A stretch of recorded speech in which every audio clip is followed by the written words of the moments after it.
Ladies and gentlemen, good afternoon, good morning, good evening, wherever you are in the world. It's a pleasure to have the opportunity to be here today, and I want to thank RTCA and their sponsors for the chance to share with you some dialogue around ICAO and some of the issues that have come up because of COVID-19 and the pandemic, and some work that we're doing to rethink our priorities as we come out of the backside of what will be a long and painful journey to get back to the aviation growth which we were enjoying earlier this year.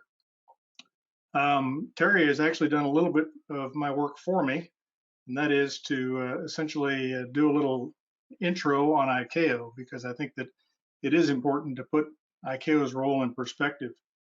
Talk a little bit about why it was established to help create aviation safety in a new international business, which emerged out of the back of World War II.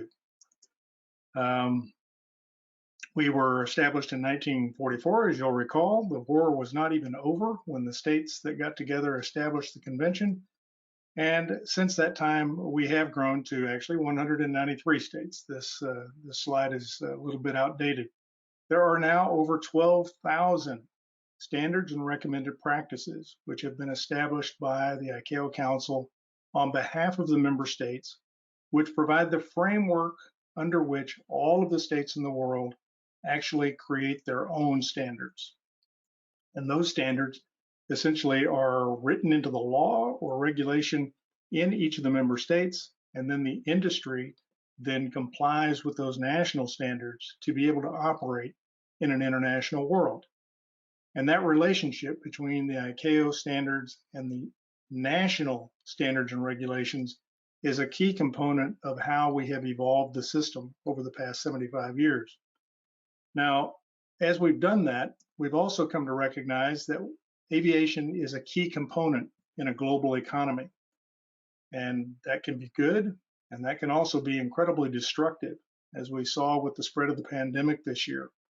But the intertwining of aviation activity with the rest of economic activity is vital to our future growth and sustainability of the economies and the societies around the world. ICAO doesn't just look at the most advanced parts of the world. In fact, I would say the large part of ICAO's role is helping states that have the least economic capability to be able to keep up or be part of this global aviation development community. And so a lot of the work that's done in the pioneering states, it's ICAO's role to assist in taking that work and making it available to other states. First, through the publication of the standards, the guidance material that goes with it, and then, of course, doing assistance work with those states to help them incorporate it into their own national law and into their own industry. And speaking of industry, ICAO's role with industry is to foster cooperation among the world's governments to support a global industry. And we have a traditional view of what that looks like with the big manufacturing states for aircraft and the states that produce air traffic control equipment, communications equipment, etc. We're seeing a shift now with new entrants who have a different view of their relationship with national governments and how their products and their offerings can be interacting with those various new economies. At ICAO, you'll see that our the vision for the way forward is broken into 5 strategic objectives. The Air Navigation Bureau, of course, we're looking at a couple of those objectives, principally safety and the development of air navigation capacity and efficiency in airspace as being primary to our role. Before I go forward now, I want to talk a little bit about how ICAO has faced the pandemic and COVID-19, and a little bit of why we think ICAO was an important place to do a lot of that work, and then have a few thoughts about how we see the intersection between that work in our regulatory activity and the state of the industry. Many of you have seen these charts, and they are available on the ICAO website. I want to recommend to you the ICAO.int/COVID website for a wealth of information that relates to the pandemic. But we are estimating in our Economic Bureau that between 59 and 60% decline in passenger numbers overall for 2020. Additionally, we're looking at a recovery that is not like the recoveries we've seen in past crises. This recovery is going to be long and painful because we have the severity of the economic impact on the various components of the industry, and B, the double task of regaining passenger confidence, not only in their health as they travel, but in their freedom to travel and move effectively from state to state uh, under the auspices of the public health regulations that have been promulgated around the world in response to the pandemic.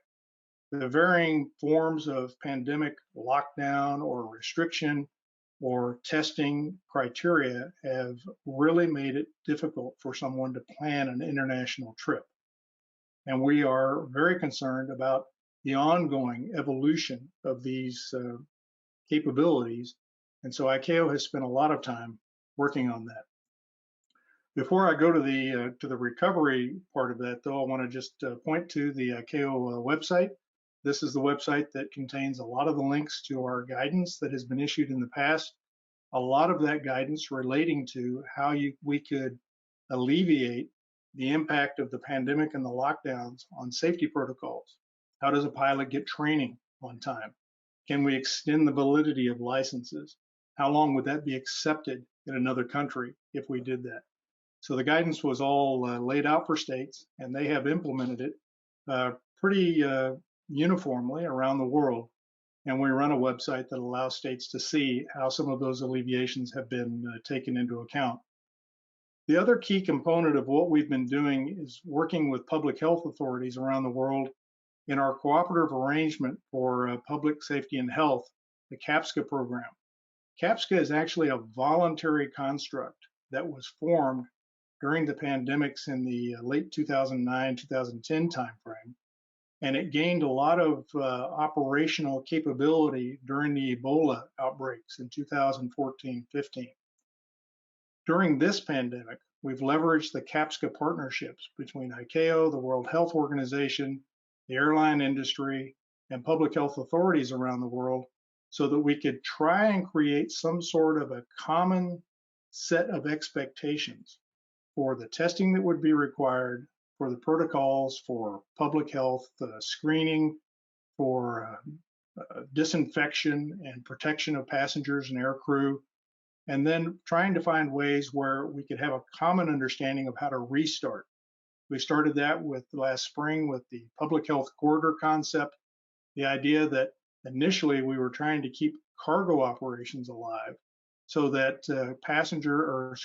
cargo crew members could travel literally from one country to another and to a third without inadvertently being put in a lockdown circumstance because a state had imposed a mandatory quarantine, sometimes in an arbitrary way. And the public health authorities actually had primacy over the aviation authorities in making those decisions in those countries. So it created a lot of disruption for air cargo operations. That has since had a big impact on passenger operations. And so the CAPSCA collaborative work has continued to inform the work that is now being done at a higher level between the governments and the Council's Aviation Recovery Task Force. The second iteration of the task force's work has just concluded last week and has been published now in a document which also includes a recovery, what we call a takeoff document, which has all of the guidance material that we're encouraging states to implement, again, within their own public health and aviation regulations. So that's a little bit of a very quick overview of what we've been doing with the COVID-19 and the pandemic response at ICAO. And as we look forward, one of the concerns that we have that is actually outside of the purview of ICAO's role is the economic impact of the pandemic.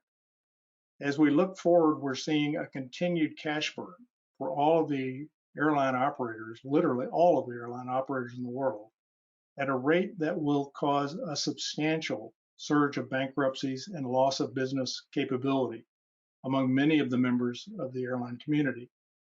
That's having a knock-on effect on everyone else in the industry.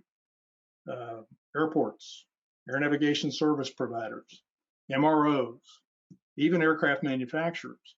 And all of them are now having substantial impacts in layoff of staff, reductions or curtailment of operations.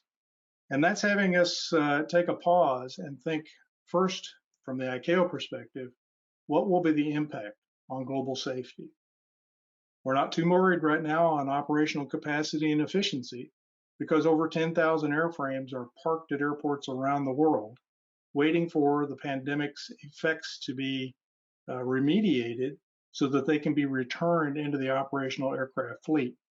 And you can think about those 10,000 airplanes and very quickly recognize that this is an undertaking of a massive scale that's going to take several years for us to recover from.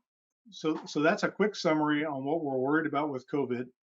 And as we go forward and look at recalibrating our priorities moving forward, this stays in the back of our mind. So for the rest of this presentation, be thinking about what are the economic impact of a cash loss business over the next 1, 2, even potentially 3 years for many of the world's operators as we try and go through a recovery.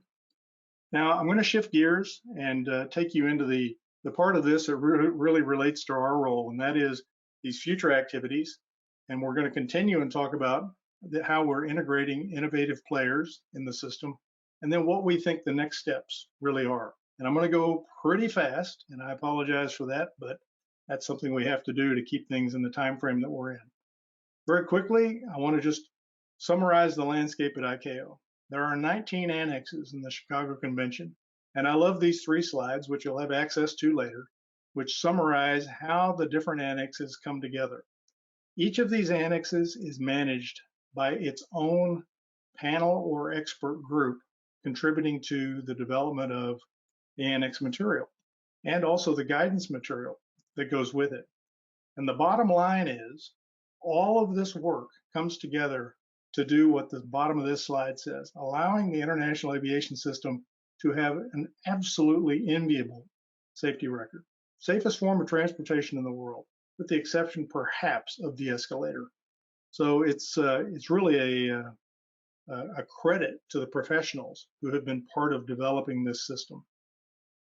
At ICAO, that work is done by 17 panels and several specific working groups who are made up of people like you, people who are nominated by their state or their industry sponsor, who become part of a panel and they work on developing this new material, which is then proposed for adoption worldwide. The trouble with this is this process takes between 5 and 7 years from the time a good idea is had until it actually becomes a standard that's ready for implementation around the world. I had my own personal experience with implementation of a very simple standard, which I use a lot when I'm talking to people about how complex this process is. And that is the reduced vertical separation minima standard.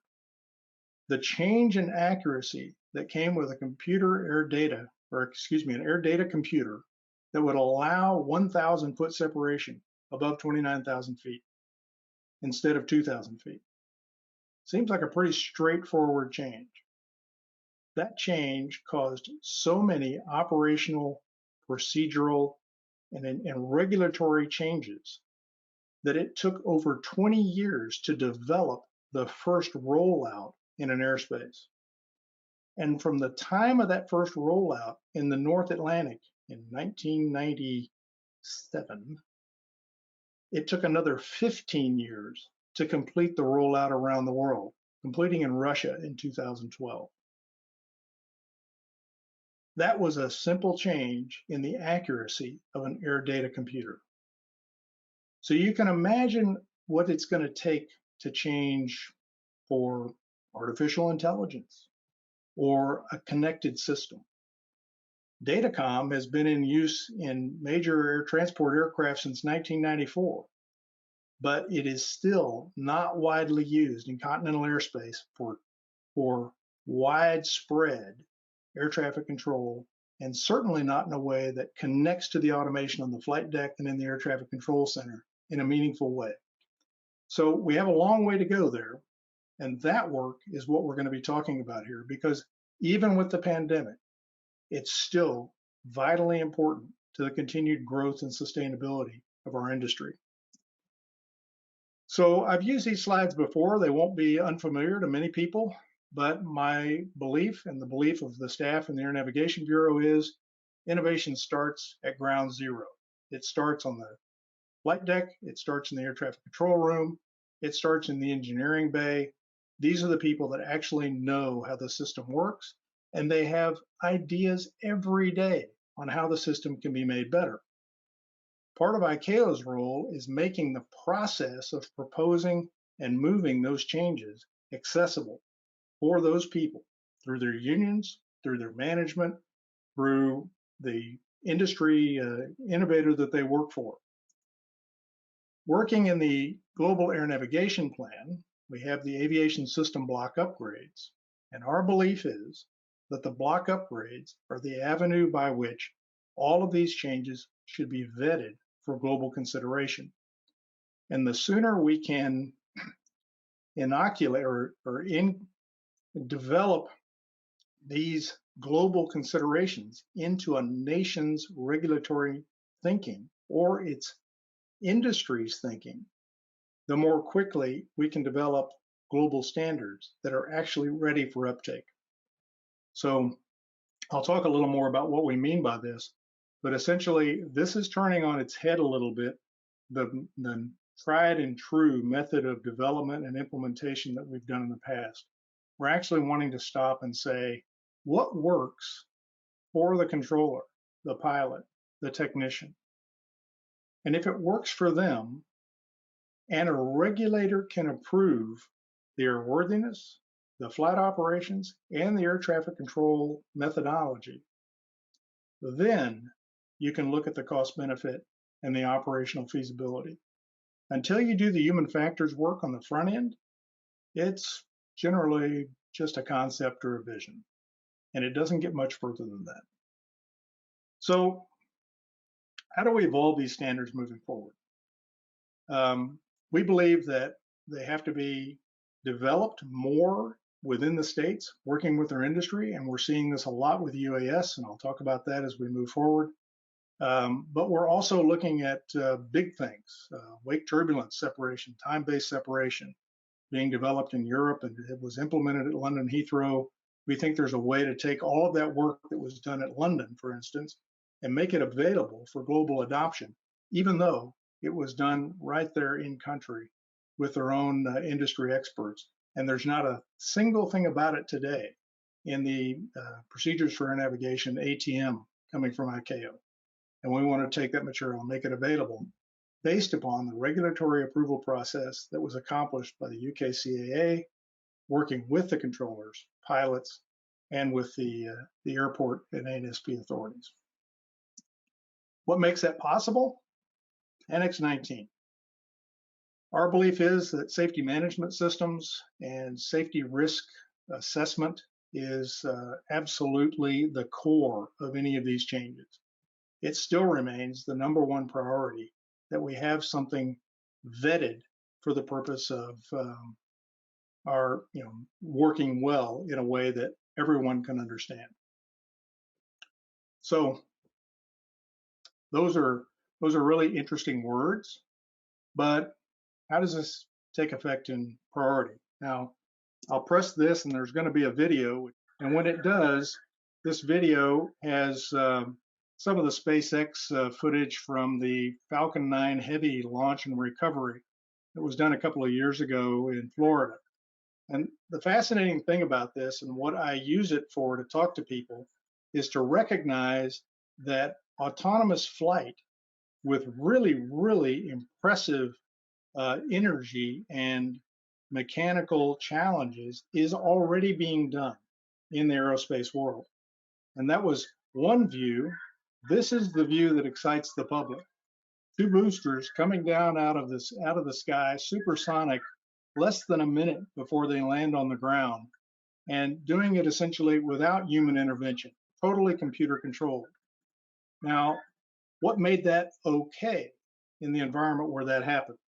Well, what made it okay was that they took an airspace, probably the size of, 20 miles around, and they said nobody gets in that airspace.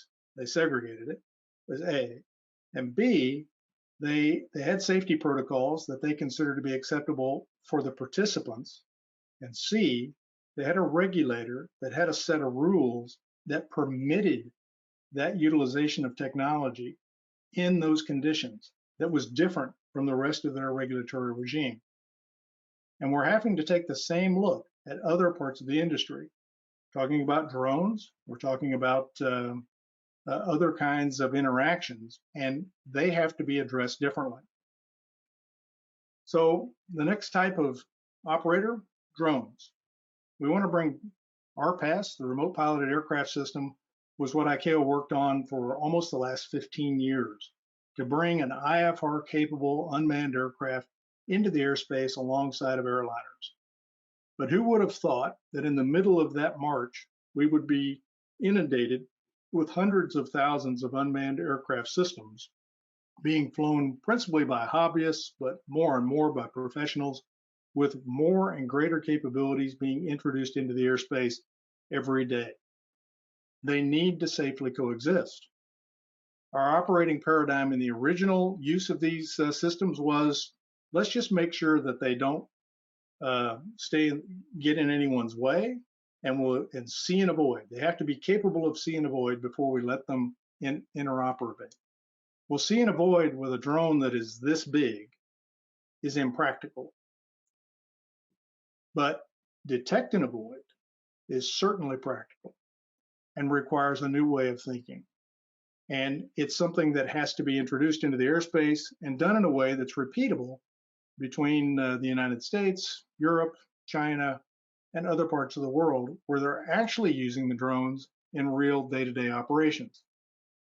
I was in Rwanda on my last mission before the pandemic to observe the use of drones operated by the Zipline Corporation on behalf of the Rwandan government to deliver blood and medical supplies all over the country in regular operations with over 100 drone flights a day, some of which flew as far as 80 miles from the station that I was looking at. And they were flying on predetermined automated routes, which could be altered by the operator in the event that there was an operational necessity to do it. They had gone through the risk assessment process for every aspect of their operation, including avoiding the operations of manned aircraft and integrating their work into the air traffic control system there. Now, they didn't have all of the complexity of a general aviation industry with many, many operators, but they had to think about it, and they had to put those capabilities into place in a way that was suitable for their own environment. And I think that we all have those interests as we're looking at moving forward.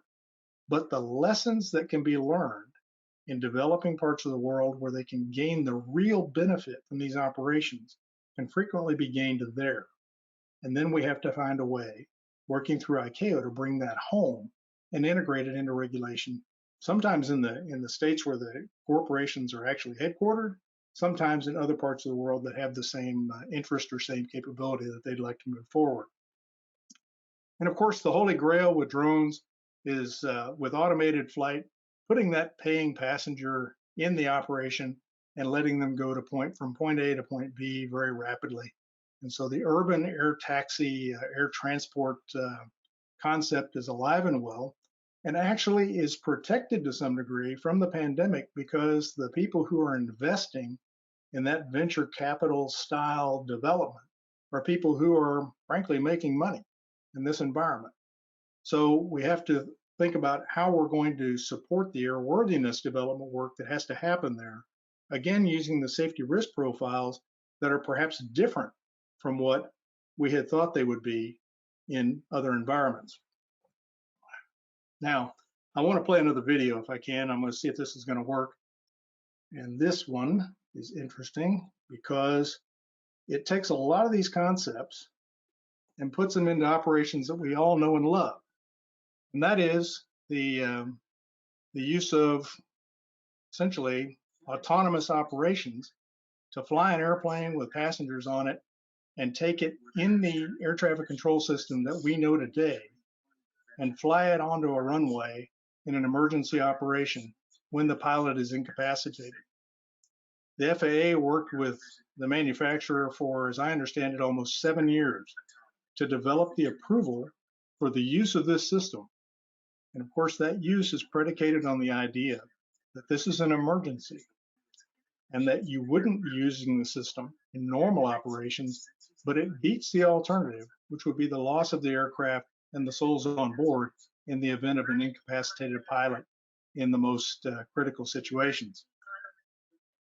So think about the regulatory and technical hurdles that the team had to go through to win that acceptance.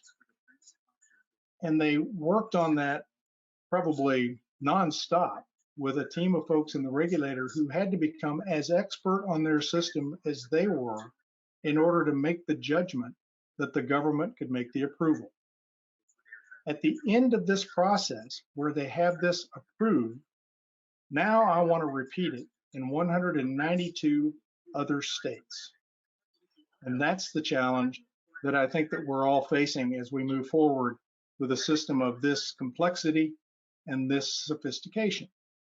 So we have at ICAO the Global Air Navigation Plan.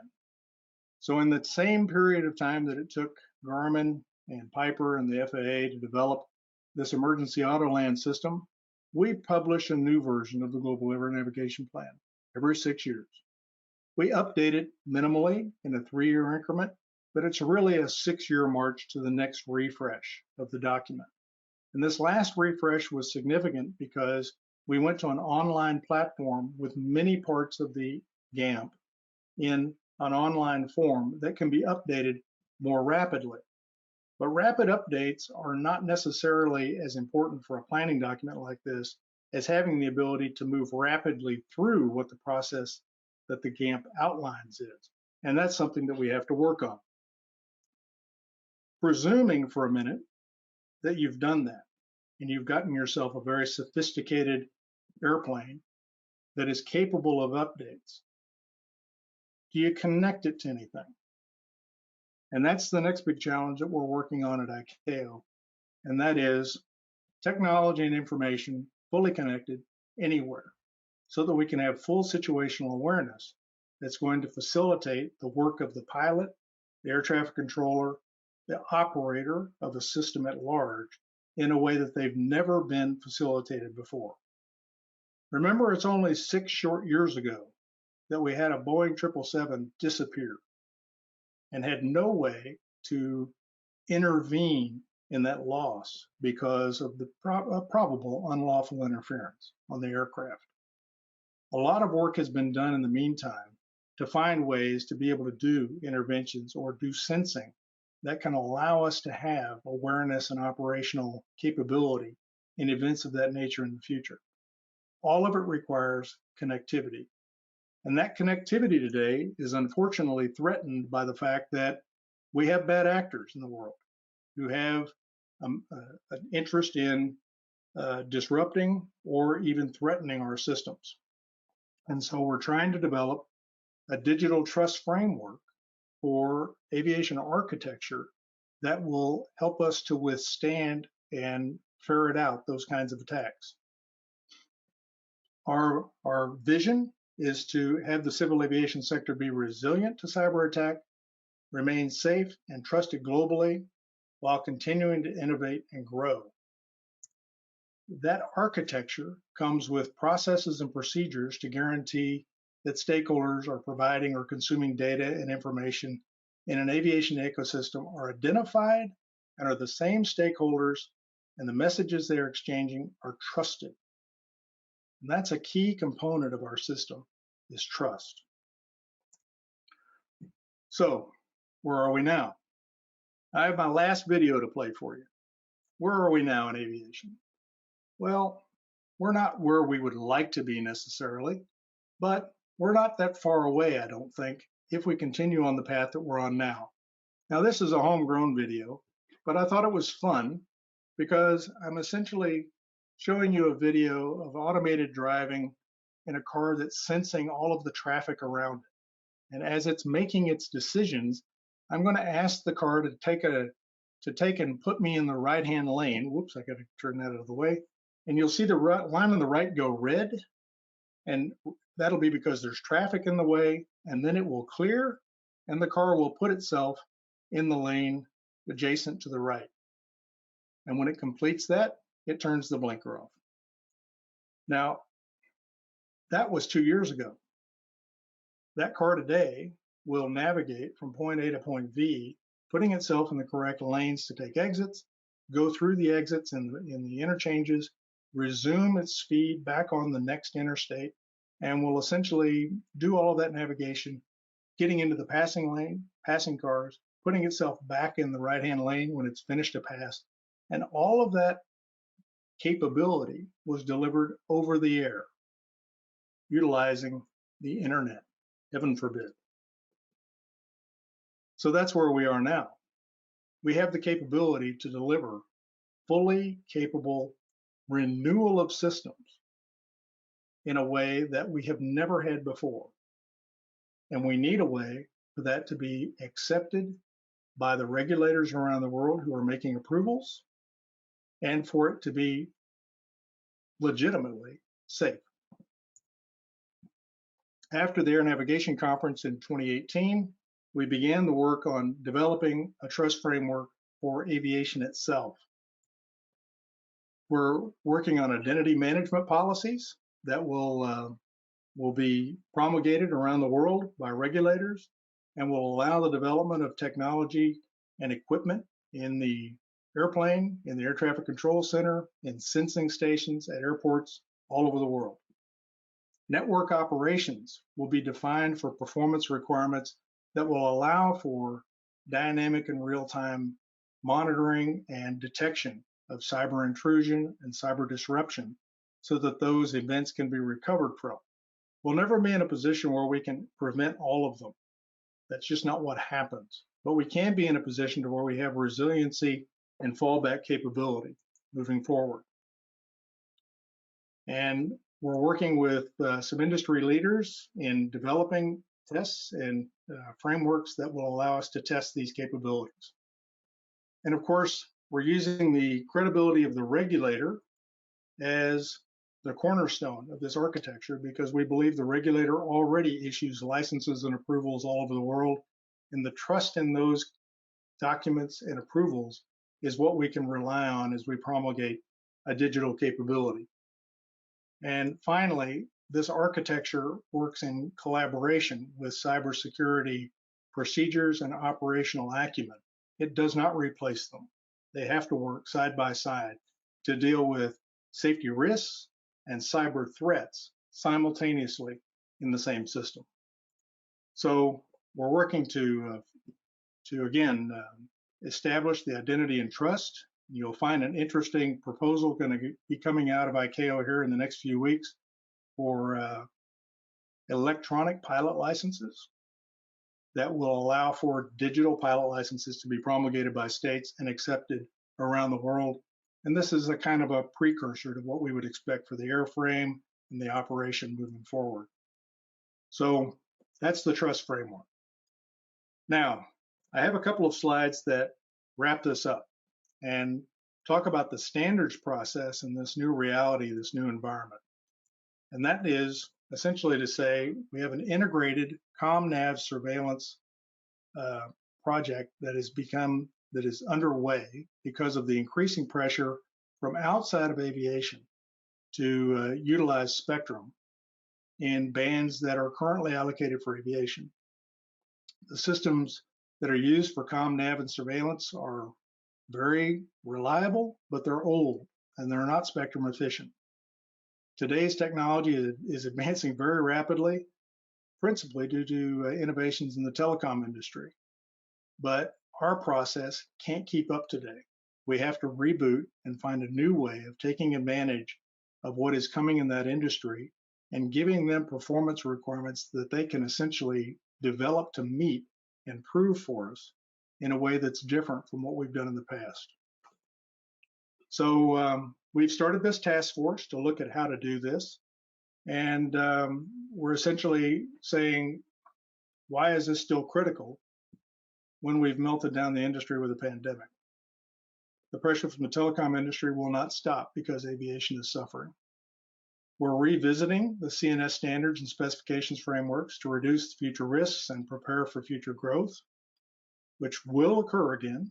We do have that positive bent in our mind, and we want to evolve the systems to ensure continued safe performance of these systems, considering the constraints in frequency spectrum. And we actually think that the pause in growth is providing us an opportunity to get in front of the requirements that we have coming forward. We have a roadmap that provides a common vision for CNS and spectrum evolution in the medium and long term, which will be reflected in the ICAO proposed position for the next World Radio Conference.